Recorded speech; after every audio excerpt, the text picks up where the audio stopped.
تب تک جس طرح عمران خان صاحب نے بھی فیصلہ کیا تھا کہ تب تک اسٹریٹ موومنٹ کے لیے ہم موبلائزیشن کریں گے, ہم جائیں گے پنجاب, ہم جائیں گے سندھ, وہاں پہ لوگوں سے ملیں گے, ہو سکتا ہے کہ ہم یونیورسٹی اسٹوڈنٹ سے اور سب جتنے بھی اسٹیک ہولڈرز ہیں ان کے ساتھ مل کے احتجاج کی تیاری بھی کریں.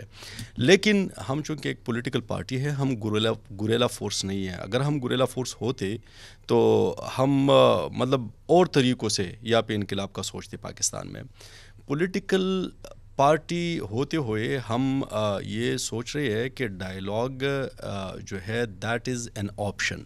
لیکن آج تک جو ہمارا ایکسپیرینس ہوا ہے یہاں پہ پارلیمنٹ کے اندر بھی اور پارلیمنٹ سے باہر بھی ان لوگوں کے ساتھ, جب ہم ان سے ملتے ہیں تو کہتے ہیں کہ ہمارے پاس اختیار نہیں ہے, ہم آپ کی بات پہنچا سکتے ہیں لیکن آپ کے ساتھ ہم فیصلے نہیں کر سکتے.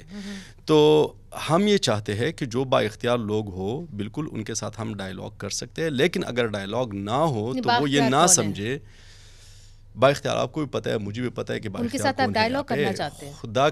خدا کرے جس طرح ہماری حکومت کہتی ہے, ان کی نمائندے جو کہتے ہیں بار بار کہ ہم با اختیار ہے, خدا کرے کہ یہ با اختیار بنے اور ہمارے ساتھ مذاکرات کرے. لیکن ہمیں یہ نہیں لگتا, کیونکہ جب پھر کس کے ساتھ کریں گے؟ میرا یہی تو سوال ہے کہ 8 فروری کو آپ لوگ شٹر ڈاؤن کریں گے یا بلیک ڈے بنائیں گے یا دونوں ہوگا؟ دیکھیں میں نے آپ کو پروسیجرل میں نے آپ کو بتا دیا کہ 8 فروری تک ہم انتظار کریں گے. اگر یہ لوگ سنجیدہ ہے پاکستان کو آگے بڑھانے میں تو آپ کے مطالبات مانے جائیں. تو مطالبات جی ہمارے مطالبات بھی مانے. اگر ہمارے مطالبات یہ نہیں مانتے تو ہم بالکل اس مرتبہ چھپ نہیں بیٹھیں گے, ہم تیاری کریں گے اور انشاءاللہ اس مرتبہ جو ہم نکلیں گے تو ہم نتیجہ لے کے پھر واپس جائیں گے. نتیجے کے بغیر نتیجے جو ہمارے مطالبات ہیں ہم نے تو رکھے ہیں ہمارے اپنے مطالبات یہ اعلامیہ. So you're looking at both options. Yes, both options and very seriously this time. اور ساتھ میں پیجام ہڑتال بھی اور شٹر ڈاؤن ہڑتال اور آپ احتجاج بھی کریں گے. اور تیسرے نمبر پہ آپ نے مذاکرات بھی آپ نے کہا ہے and you are not clear کہ آپ نے کن سے مذاکرات کرنے ہیں. آپ نے کہا بااختیار. We are very clear. مطلب ہم چاہتے ہیں دیکھیے میرے خیال میں نہیں, میرے خیال میں جس طرح عمران خان نے اختیار دیا ہے محمود خان اچکزئی صاحب کو کہ اگر پولیٹیکل پارٹیز با اختیار ہو کے آپ سے مذاکرات کرنا چاہے تو آپ کر سکتے ہیں. تو یہ تو پاکستان میں کبھی ہوا نہیں اس طرح. خدا کرے کہ اس جب تک میری زندگی ہے تب تک تو نہیں ہوا. تو یہ جادو کیسے ہوگا ان کم دنوں میں؟ حکومت بڑی کانفیڈنٹ ہے. مگر اگر لیٹس سے کہ وہ نہیں ہوتے با اختیار, ٹھیک ہے, تو پھر آپ کسے مذاکرات کریں گے؟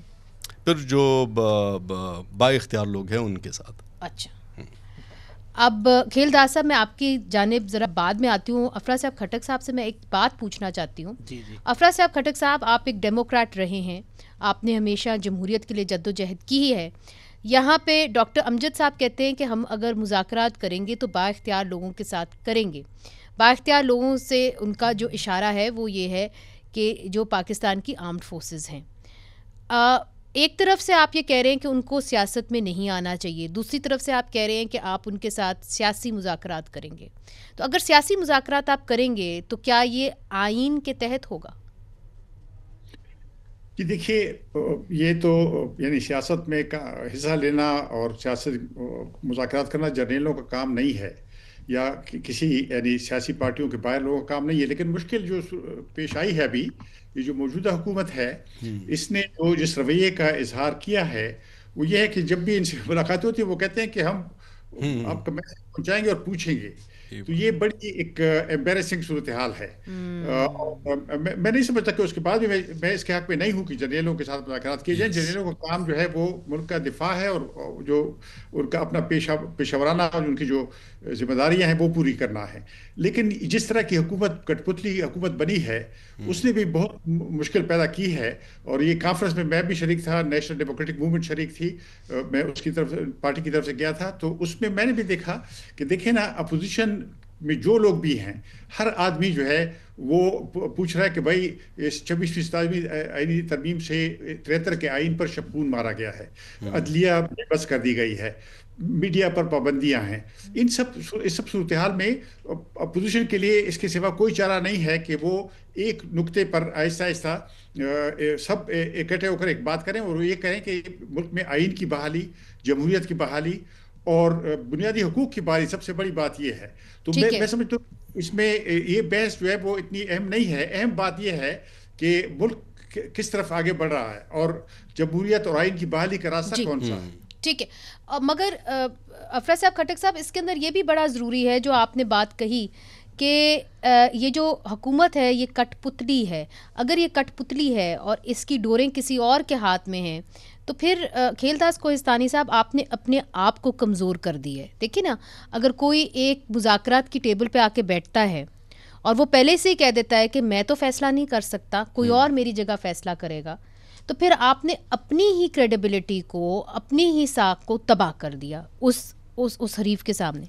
دیکھیں, پہلی بات یہ کہ افراد صاحب کھٹک صاحب جو ہے ایک جمہوری لیڈر ہے. ہم چھوٹے بچے تھے ان کے دیکھتے آ رہے ہیں, اور کمیونسٹ پارٹی میں ہم رہے ہیں, جام ساکی سے کارکن تھے, کالج میں پڑھتے تھے, تو ان کی جدوجہد میں ان سے, مگر آج اس کے جو موقف ہے اسے میں ایگری نہیں کرتا. جو یہ سب کہہ رہے ہیں کہ یہ کہتے ہیں کہ ہمارے پاس اختیار ہے, ہم نے کبھی اس طرح نہیں کہا ہے. میں آپ کو بتاؤں کہ 14 اگست کو قومی دن پہ وزیر اعظم شہباز شریف صاحب نے اسلام آباد میں کھڑے ہو کر اس پروگرام, قومی پروگرام میں, جس میں تمام عسکری قیادت بھی موجود تھی, تمام جو باقی لیڈرشپ تھی موجود تھی, پریزیڈنٹ آصف علی زرداری صاحب اس تقریب میں موجود تھے, انہوں نے آفر دی ان کو, اور اس کے بعد مسلسل اس کو اسمبلی کے فلور پہ وہ بیرسٹر گوہر صاحب کے پاس خود چل کے گئے ہیں وزیر اعظم. ہمارے اسپیکر جو ہے وہ کسٹوڈین ہاؤس ہے, وہ سب کے اسپیکر ہیں, انہوں نے بار بار ان کو کہتے رہے. مجھے یہ بتائیں, جو آخری بات میرے امجد صاحب, میرے آنریبل ایم این اے نے کہی کہ ہم پھر ان سے بات کریں گے جن کے پاس اختیار ہے. کون سی سول بالادستی, کون سی جمہوریت کی میں یہ اجازت ہے, کون سا آئین آپ کو یہ اجازت دیتا ہے کہ آپ ان سے جاتے ہیں؟ اور جو بانی پی ٹی آئی آج جو کچھ کہہ رہے ہیں, جو بلیک میلنگ کر رہے ہیں, جو الزامات لگا رہے ہیں, جو پروپیگنڈا کر رہے ہیں, اس کی وجہ بھی یہی ہے کہ وہ پہلے دن سے کہتے ہیں کہ یہ تو سارے چور ہیں, یہ سارے جو ہے ان کے پاس اختیار نہیں ہے, یہ تو کچھ بھی نہیں ہے. جب اپوزیشن میں تھے تب بھی یہ کہتے تھے, اقتدار میں آئے تب بھی یہ کہتے تھے, ابھی جیل میں آئے آج بھی یہی کہتے. اور چور چور کہتے ہوئے وہ سارے ڈاکے جا کے خود مارے اور اس جرم میں آج بیٹھے ہوئے. میں کہتا ہوں کہ دیکھیں, ہم نے یہ راستہ, جو جس راستے پہ عمران خان صاحب چل پڑے, یہ ہماری خواہش نہیں تھی. ہم تو کہتے وہ ہمارا سیاسی مخالف ہو. جس طرح 2014 میں نواز شریف صاحب بنی گالا چل کے گئے کہ عمران خان صاحب آپ غلط راستے پہ جا رہے ہو, اس وقت بھی اس نے نہیں سوچا. جب 21 اکتوبر کو نواز شریف صاحب آئے لاہور میں جلسے میں خطاب کیا, تب بھی انہوں نے سیاسی ڈائلاگ کی بات کی. ہمارے وزیر اعظم اپوزیشن میں تھے جس کو انہوں نے جیل میں ڈالا, انہوں نے چارٹر آف اکانومی کی بات کی. ایک سوال کا جواب دیں. دیکھیں, جب اقتدار کی بات ہوتی ہے اور با اختیاری کی بات ہوتی ہے تو علی وزیر صاحب آپ کے ساتھ ہی بیٹھے ہوتے تھے, ایم این اے تھے, پی ڈی ایم کے اندر آپ کو ان کی ووٹ کی ضرورت پڑی, اس وقت وہ جیل کے اندر تھے, جیل سے پروڈکشن آرڈرز دیے گئے اور ان کو پھر لایا گیا اور انہوں نے آپ کے ساتھ ووٹ ڈالا عمران خان صاحب کے خلاف. اب آپ کی حکومت آ گئی ہے, کہاں ہے وہ علی وزیر؟ دیکھیں, علی وزیر صاحب ایک ڈیموکریٹ ورکر تھے, ہے کارکن ہے. کل اس کے جو محسن داوڑ صاحب جو سعد رفیق صاحب کے پروگرام میں وہ گئے تھے, وہاں پہ بھی انہوں نے بات کی, اور میرے اچھے کولیگ رہے ہیں, ہماری اچھی 2018 میں عرض کروں, میں بتاؤں وہ کہاں ہیں. وہ اس وقت سکھر جیل میں ہیں. جی, ان کے خلاف اس وقت کوئی بھی چارج نہیں ہے. اور ایم پی او میں پولیٹیکل ورکر سمجھتا ہوں, میں یہ سمجھتا ہوں اگر اس پہ کوئی چارجز نہیں ہے تو اس کو رہا ہونا چاہیے. اگرچہ آپ سر, آپ ایک بڑے اچھی پوسٹ پہ بیٹھے ہوئے ہیں, آپ کہتے ہیں اس کو رہا ہونا چاہیے, آپ کے جتنے وزیر ہیں کہتے ہیں رہا ہونا چاہیے. آپ لوگ اگر کر نہیں پاتے اور یہ بیانات دے رہے ہیں کہ جی ہونا چاہیے, تو پھر اس کا مطلب تو یہی ہوا نا کہ آپ کے پاس کوئی اختیار نہیں ہے. آپ کے ساتھ جو ووٹ ڈال رہا ہے, آپ کے دشمن کے خلاف ڈال رہا ہے, آپ اس کو ریلیز نہیں کر پائے, تو ان کو کیا کریں گے؟ ہم سیاسی ورکر ہیں, سیاسی جماعت ہے, ہماری پہچان سیاست ہے. اگر ہمارے اس طرح کی ہم بند گلی میں بیٹھے ہوئے ہوتے تو محسن داوڑ کو بلا کے ہم اپنا گیسٹ نہ بناتے. ان کے آواز انہوں نے اپنی مجتمع رکھا.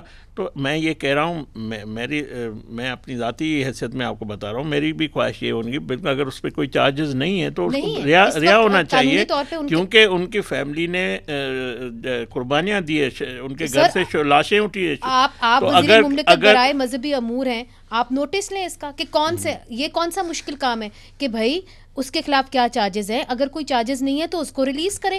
ان کو تو ڈاکٹر بھی نہیں فراہم کیا جا رہا, وہ اس کے ڈائبٹیز کے مریض ہیں, ان کے حالات خراب ہیں. آج آپ اپنے ٹی وی شو میں بتا رہی ہیں, ہمیں کبھی بھی میں نے کسی بھی میڈیا پہ کسی بھی یہ آواز نہیں, اخباروں میں یہ بات چھپتی رہی ہے. نہیں میں یہ کہتا ہوں اگر اس پہ کوئی چارجز نہیں ہے, اگر کوئی بیمار ہے اس کا قیدی ہے, اس کا حق ہے, اگر وہ بیمار ہے اس کو علاج ہونا چاہیے. ہم بانی پی ٹی آئی کے بھی جان کے دشمن نہیں ہیں.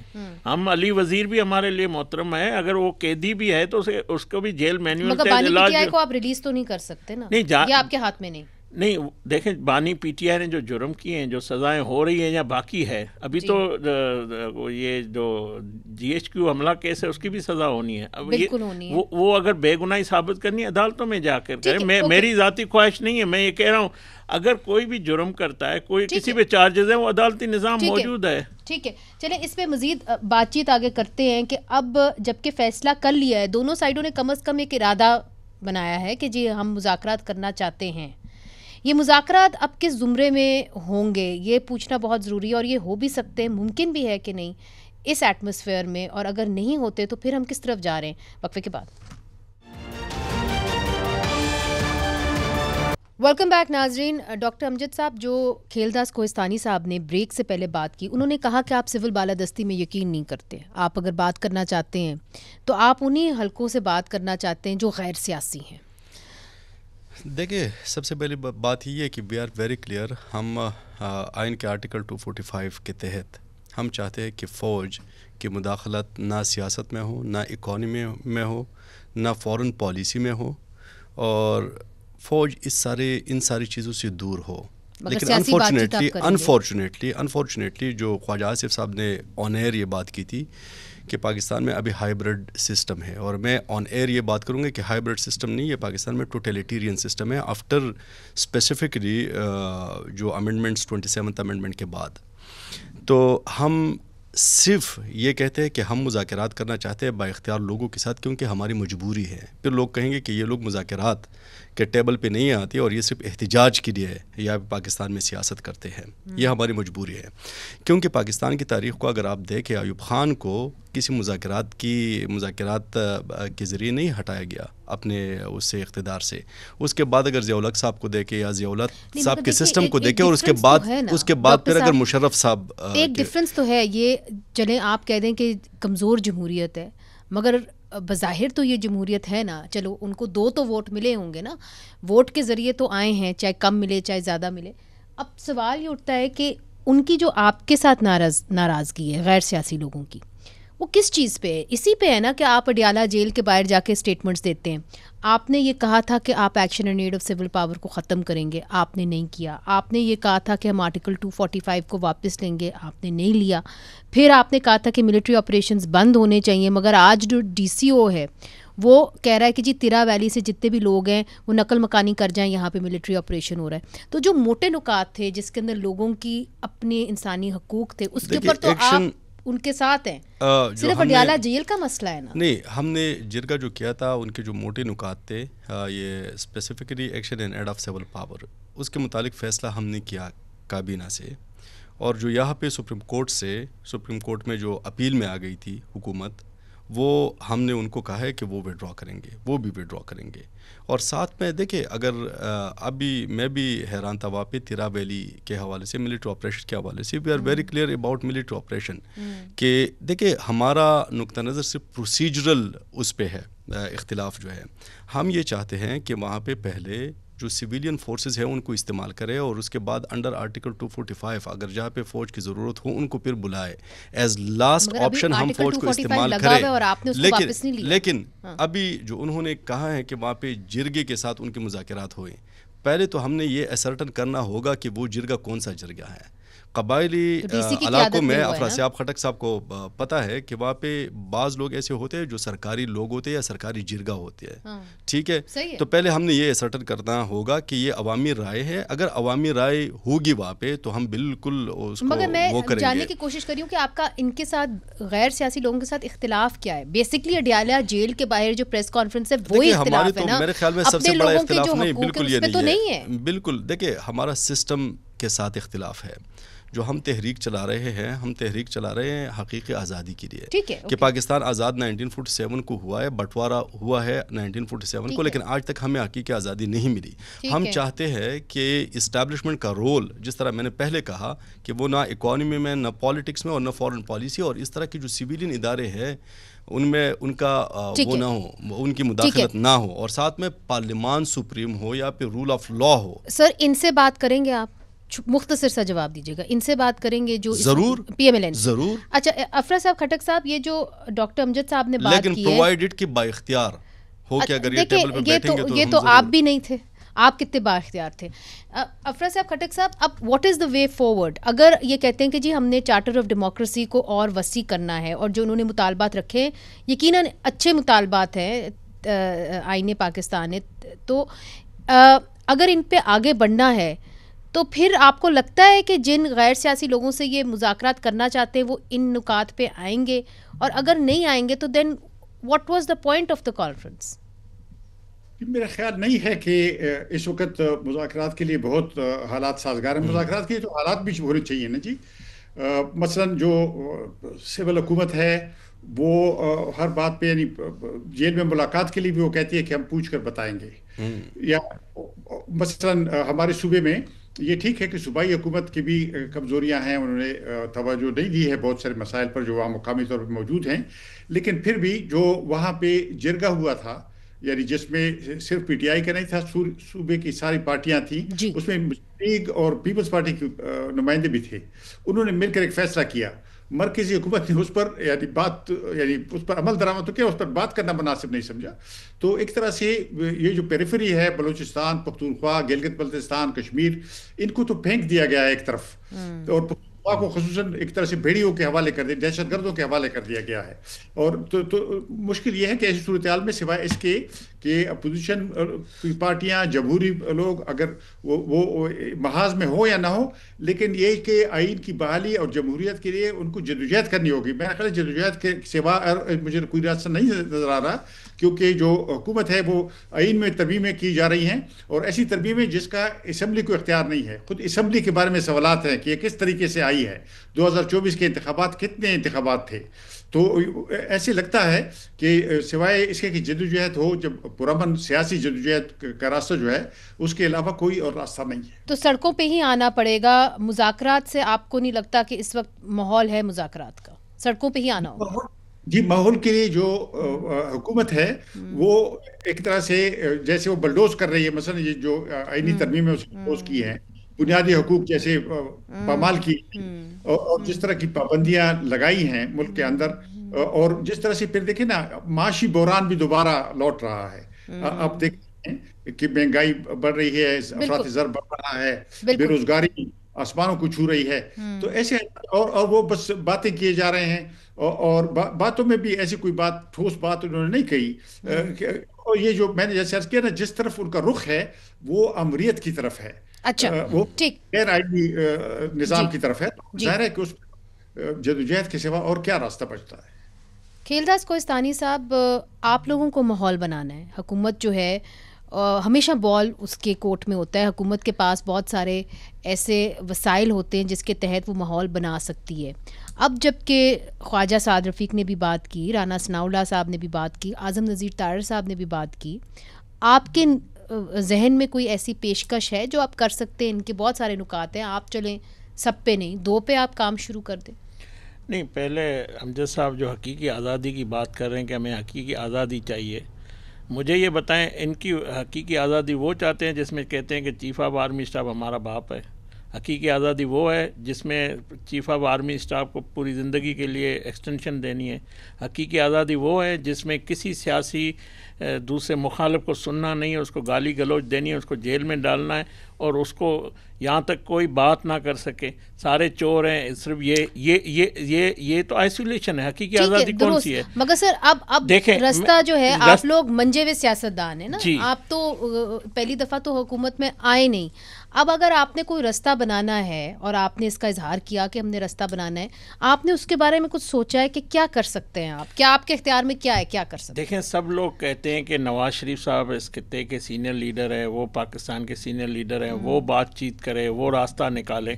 آپ مجھے بتائیں کہ نواز شریف صاحب 2014 میں بھی بنی گالہ چل کے گئے تھے, 2023 میں بھی جب پاکستان آئے تب بھی انہوں نے کہا, وہ ہمیشہ کہتا رہا کہ جو کچھ آپ نے کیا ہے, جو غیر جمہوری عمل کا حصہ بنے, آپ اس کو ریئلائز کریں. آپ سے مولانا فضل الرحمان صاحب جیسا سیاستدان بھی آپ کے کانفرنس میں نہیں آتا ہے, اس کو بھی آپ نہیں منا سکے. نواز شریف صاحب کو آپ تسلیم کرنے کے لیے تیار نہیں ہیں, تو آپ کون سی سیاست کی بات کر رہے ہیں, کون سے آئین کی بات کرتے ہیں؟ تو آپ کے پاس تو یہ راستہ ہی نہیں ہے سیاست کا. جو سیاسی اس نظام کی سیاست میں جمہوریت میں, یہ تو ان کی کوتاہیاں ہیں. آپ لوگ کیا کوئی روم ان کو دینے کو تیار ہیں؟ آپ نے جو یہ بیانات دیے کیا سوچ کے دیا ہے کہ کتنی دیر تک آپ یہاں پہ جیلوں میں ان کو ملاقات نہیں کرنے دیں گے؟ رانا ثناءاللہ صاحب کا کہنا, تو پھر کیا نیکسٹ, واٹ از نیکسٹ؟ مجھے بتائیں, خان عبدالولی خان کتنی سالیں جیلوں میں رہے؟ کیا بات سنیں, نہیں مجھے آمریت تھی نا, آپ اپنے آپ کو آمروں سے تو کمپیئر کر رہے ہیں. میں آمروں کی بات نہیں, وہ جیل, میں یہ سے کہہ رہا ہوں کہ رسول بخش پلی جو جیل میں رہا, جام ساکی جیل میں رہا, جی ایم سے جیل میں رہا, زیادہ تر آمریت, ٹھیک ہے نا, بزنجو رہے, مگر کبھی بھی انہوں نے 9 مئی جیسا واقعہ نہیں کیا. ان کی جماعتوں نے, انہوں نے کبھی اس طرح کی گفتگو نہیں کی. چلیں اب ہو گیا نا, اب آگے کیا کرنا ہے؟ دیکھیں, جب تک 9 مئی جیسے واقعات میں معافی مانگنا, جب تک آخری جو ان کی پوسٹ ہے, جو انہوں نے فرمایا, جو ان کے بیانات کو واپسی نہیں ہوتی, تو میں سمجھتا ہوں حکومت کسی بھی عمران خان معافی مانگے. جی بالکل, قوم کے سامنے معافی مانگے کہ 9 مئی پہ غلط ہوا ہے, اس میں کیا ہے بات؟ تو عمران خان صاحب معافی مانگے تو معاملہ آگے پاکستان کا, پورے جو اتنی ہماری بڑی پاپولیشن ہے اس کا معاملہ پھر تبھی حل ہوگا.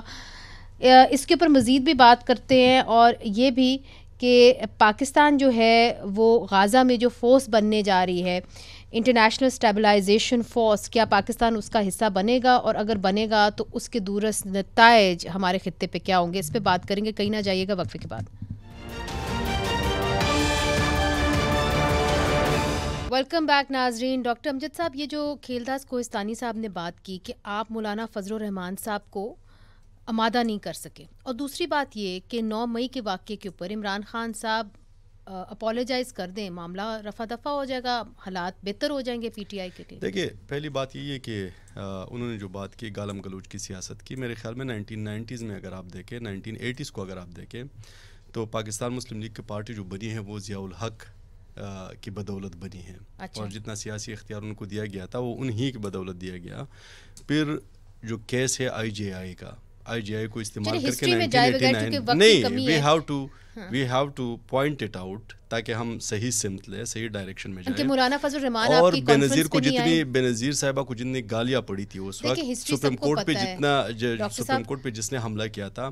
اب بات یہ, مولانا فضل الرحمان صاحب آ رہے تھے ہمارے کانفرنس پہ, لیکن ہم نے 26th امینڈمنٹ کو شامل کر کے, اور انہوں نے کہا کہ پرنسپلی ہم نے ووٹ کیا تھا 26th امینڈمنٹ کو, تو اسی وجہ سے وہ نہیں آ سکتے, ٹھیک ہے, اسی وجہ سے وہ نہیں آئے. اب ہم کوشش کریں گے کہ انشاءاللہ کہ 8 فروری سے پہلے ان کو اعتماد میں بھی لیں, اور ان کو احتجاج کے لیے ہم اپنے ساتھ بھی ملائیں, اور انشاءاللہ ملیں گے. بڑی اہم بات ہے.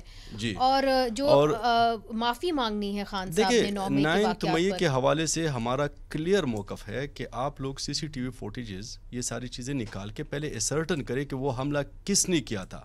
اس طرح کبھی ہو سکتا ہے کہ GHQ پہ کوئی بندہ حملہ کرے, ہم کینٹ کے اندر گھس نہیں سکتے سوائے اس کے کہ ہم 4-5 مرتبہ پہ چیک پوسٹ پہ اپنی آئیڈینٹی کروائیں. جی اچھا, ISAF کے اوپر میں افراد صاحب کھٹک صاحب کا بھی موقف جاننا چاہتی ہوں, مگر کوئکلی کھیلداس کوہستانی صاحب, چونکہ آپ حکومت میں ہیں, آپ نے کیا حتمی طور پہ فیصلہ کر دیا کہ آپ پاکستانی افواج جو ہیں وہ آپ غازہ بھیج رہے ہیں؟ دیکھیں, اس پہ ڈپٹی پرائم منسٹر وزیر خارجہ اسحاق ڈار صاحب نے تفصیلی بات چیت کی ہے, اور کابینہ میں ابھی تک کوئی ایسا معاملہ نہیں آیا جو میرے علم میں, کوئی فیصلہ نہیں کیا گیا. نہیں, میرے علم میں نہیں ہے. جو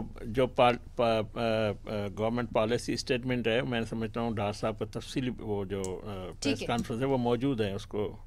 ٹھیک ہے. افراد صاحب کھٹک صاحب, چونکہ آپ بین الاقوامی سیاست کو اچھی طریقے سے دیکھتے ہیں, اس کے اوپر آپ بات چیت بھی کرتے ہیں, اگر پاکستان اپنی فوج غازہ بھیجتی ہے, اور جو نکات ابھی صدر ٹرمپ نے دیے ہوئے ہیں اس کے تحت حماس کو بھی ڈی ویپنائز کرنے کی بات کی ہے, ڈسارم کرنے کی بات کی ہے, اس کے کیا اثرات ہمارے اوپر ہوں گے اور خطے کے اوپر ہوں گے؟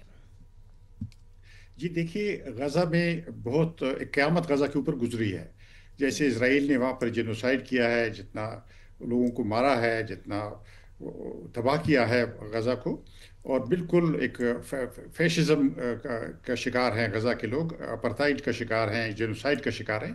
تو ایسے حالات میں سمجھتا ہوں کہ وہاں پر فوجیں بھیجنا بجائے خود درست بات نہیں ہے، کیونکہ یہ تو ایسے ہے جیسے کسی جگہ مائن لگے ہوں، یعنی مائن فیلڈ ہو، یعنی جو بارودی سرنگیں ہیں ایک جگہ میدان میں لگی ہوں، اور کوئی آدمی وہاں جا کے ڈانس کرنا شروع کر دے تو نیچرلی وہ تو ایک خطرے کا ایک کو دعوت دینے والی بات ہے. تو وہاں پہ دیکھیں کہ آپ کس کے ساتھ کوآرڈینیٹ کریں گے. اسرائیل کے ساتھ کوآرڈینیٹ کریں گے، کیونکہ اسرائیل تو غزہ کی اوور آل سیکیورٹی کسی اور کو دینے کو تیار نہیں ہے. انٹرنیشنل فورس کے پاس بھی اختیار نہیں ہوگا، کیونکہ اسرائیلی وہاں بیٹھے ہوئے ہیں، غزہ کے بیشتر حصے پر ان کا قبضہ ہے. تو میں سمجھتا ہوں کہ اس کے بہت برے اثرات ہوں گے. اور دیکھیں نا، امریکہ کو اگر ضرورت ہے تو اس کے جو عرب اتحادی ہیں ان میں سے لوگوں کو جانا چاہیے، ان کی زبان ہے، ان کے لیے آسان ہوگا. میں سمجھتا ہوں کہ پاکستان کی فوجیں جائیں گی تو اس سے سیاسی طور پہ بھی نقصان ہوگا، اور پاکستان ایک ایسے مسئلے میں پھنس جائے گا کہ اس سے نکلنا پھر مشکل ہو جائے گا. اور ایران کے ساتھ بھی آپ سمجھتے ہیں کہ معاملات مزید کشیدہ ہو سکتے ہیں اگر ہم گئے تو؟ جی، ایران کے ساتھ بھی ہو سکتے ہیں. لیکن ایران یا اس کے جو حامی ہیں مڈل ایسٹ میں، وہ تو سارے اس کے سارے ہیں ہی. لیکن آپ مین سٹریم جو مسلمان ہیں، عرب ہیں، یا دوسرے انصاف پسند لوگ ہیں اور مذاہب کے بھی لوگ ہیں، وہ سب اسرائیلی اس کے خلاف ہیں جو جینوسائڈ ہے. تو اس میں آپ دیکھیں نا، جو جنرل ضیاء الحق نے وہاں پہ کیا تھا 70s میں، وہ اس طرح کی تاریخ دہرائیں گے تو اس ایک تو پھر ظاہر ہے کہ اس کے لیے کوئی جواب نہیں ہے، کوئی وضاحت نہیں کر سکے گا کہ کیوں ہوا، کیونکہ یہ تو واضح ہے کہ وہاں پر جانے سے آپ ایک طرح سے غلط سائٹ پہ کھڑے ہو جاتے ہیں، تاریخ کی غلط سائٹ پہ کھڑے ہو جاتے ہیں. جی ڈاکٹر امجد صاحب، اس کے اندر آپ کی پارٹی کا کوئی واضح موقف نہیں آیا، اور آپ فورن افیئرز کمیٹی میں بھی ہیں قومی اسمبلی میں، تو کیا ہے ہمارا موقف؟ پہلے سے اس کے متعلق بڑا کلیئر ہے کہ قائد اعظم رحمۃ اللہ علیہ نے اس کے متعلق کہا تھا، اسرائیل کے متعلق اللیجیٹمیٹ اسٹیٹ. تو اگر اس کے متعلق ہمارے بانی پاکستان کے واضح موقف موجود ہے تو میرے خیال میں اس کو ہم اس طرح اس پہ فیصلہ نہیں کر سکتے. اگر ہم فیصلہ اس کے متعلق کریں گے تو ہونا یہ چاہیے کہ پارلیمنٹ میں لا کے اس کو صحیح طریقے سے ڈیبیٹ کرے، اور اس کے بعد اگر کلیکٹیو اس پہ ڈیسیجن لے تو زیادہ بہتر ہوگا. لیکن سارا پاکستان یہ کہتا ہے اکراس پولیٹیکل پارٹیز کہ بالکل ہم نے فوج نہیں بھیجنی وہاں پہ. ٹھیک ہے، آپ چونکہ مذہبی امور کے اسٹیٹ منسٹر ہیں، بالکل میرے پاس آدھا منٹ پہ رہ گیا ہے، کیا آپ اس معاملے کو پارلیمنٹ میں لے کے آئیں گے؟ چونکہ اس کے پر مولانا فضل الرحمان بھی سراپا احتجاج ہے، جماعت اسلامی بھی سراپا احتجاج ہے. دیکھیں، پہلی بات یہ ہے کہ جس طرح افراد صاحب نے کہا کہ ایک المیہ تھا انسانیت کے، جو غزہ میں ظلم ہو رہا تھا، وہاں کی فلسطینیوں کے ساتھ جو خون بہہ رہا تھا، وہ ایک امن کے لیے کوششیں کی گئی ہے. پریزیڈنٹ ٹرمپ کے اس کوشش کو آپ سراہ سکتے ہیں، اس میں پاکستان نے بھی اپنا کردار نہیں. میں سمجھتا ہوں، دیکھیں کوئی قومی فیصلے ہوتے ہیں، ضرور اتفاق رائے اس میں ضروری ہے، مگر میں سمجھتا ہوں کہ جو ڈار صاحب نے کہا ہے اس میں کافی انہوں نے واضح کیا ہوا ہے. اور ہم کبھی بھی ہم جو کیا واضح کیا ہے سر؟ نہیں، جو غزہ کا تحفظ ہے، پہلی بات یہ ہے. ٹھیک ہے کہ غزہ کا تحفظ ضروری ہے، اور وہ جو دو قومی نظریہ ہے، دو اسٹیٹ کا نظریہ ہے، وہ اپنی جگہ قائم ہے. ٹھیک ہے، بہت بہت شکریہ، آپ نے ہمیں جوائن کیا، آپ کا بھی بہت بہت شکریہ. افراد صاحب کھٹک صاحب، آپ کا بھی بہت بہت شکریہ. ناظرین، آنے والے دنوں کے اندر یہ تو واضح ہو گیا ہے کہ احتجاج کی طرف پھر سے پاکستان کی سیاست جائے گی. مذاکرات کب ہوں گے ابھی تک یہ دور دور تک کم از کم ہمیں نظر نہیں آ رہے. منیزہ جہانگیر کو اجازت دیجیے، خدا حافظ.